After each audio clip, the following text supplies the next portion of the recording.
Well, this statue of Theodore Roosevelt outside the Museum of Natural History in New York City is coming down.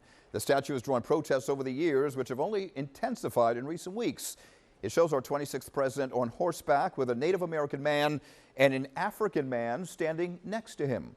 Action News reporter Becca Hendrickson spoke to Roosevelt's great-great-grandson about the controversy.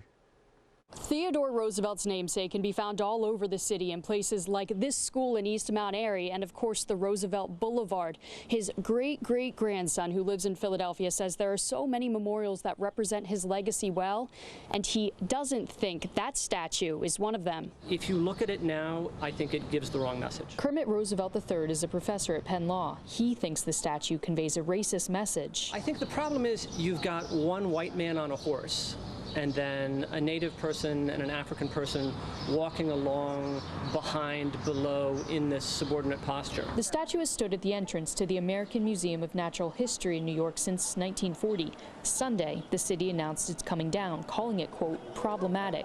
The museum said in a statement, in part, the statue itself communicates a racial hierarchy that the museum and members of the public have long found disturbing. That's a statue that people thought at the time was celebrating something great about him, but people's thinking at the time was very inflected by white supremacy. President Trump tweeted about the statue's removal, saying, ridiculous, don't do it. Roosevelt said he hopes his great-great-grandfather is remembered for his work in conservation. He wanted a society where what's best about America, including our natural parks, our natural resources, was shared widely and available to everyone. I asked Kermit what he thinks should happen to the statue, and he says he doesn't think it belongs on display anywhere.